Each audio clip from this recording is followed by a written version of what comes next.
ce que nous vivons tous est inédit dans l'histoire de notre pays. La situation est sérieuse. La visioconférence devenant désormais courante au sein du SDIS, aussi j'ai donc décidé d'utiliser cette vidéo pour m'adresser directement à vous.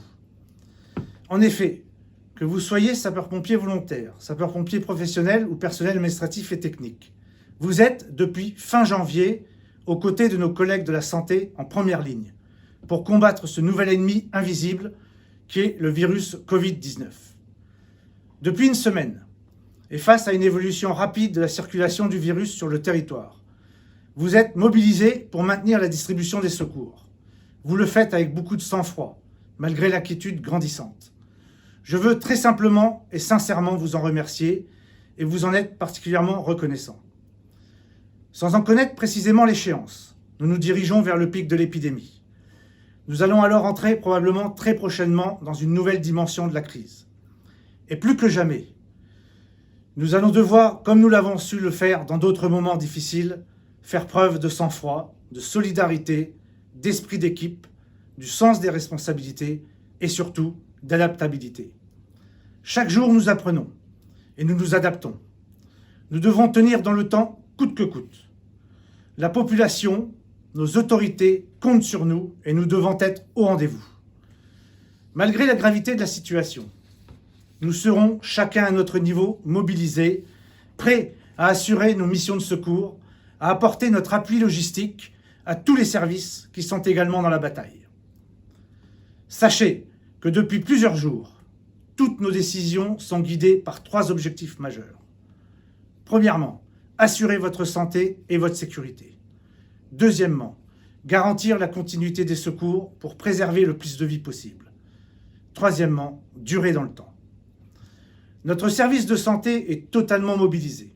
Il est constamment à nos côtés et nous diffuse de nombreuses recommandations et conseils. Médecins, infirmiers, pharmaciens, logisticiens sont sur le pont pour vous protéger. Le CHSCT a été réuni en séance extraordinaire jeudi. Le CCDSPV le sera cette semaine afin de présenter les mesures prises, d'une part, de répondre à toutes les questions ou inquiétudes, d'autre part. Depuis lundi, le plan de continuité d'activité a été mis en œuvre avec pour conséquence de n'avoir conservé que le strict minimum de personnes nécessaires à la continuité des missions. Le CRTA CODIS est renforcé. Un officier santé, un infirmier de sapeur-pompier, est présent de 8h à 20h.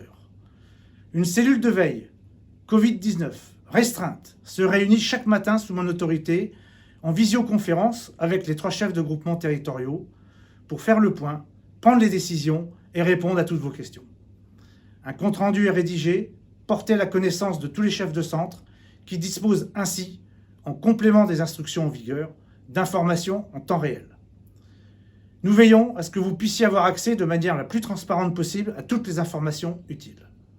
Enfin, avec force, je vous demande de faire preuve du plus grand sens des responsabilités, de respecter strictement les directives gouvernementales et locales. Hors les cas opérationnels ou ordre de votre chef, restez à la maison et en toutes circonstances, appliquez ou faites appliquer les gestes barrières. Ayons confiance en notre capacité collective à traverser et à surmonter cette crise. Ensemble, nous vaincrons. Prenez soin de vous ainsi que de vos proches. Je vous remercie.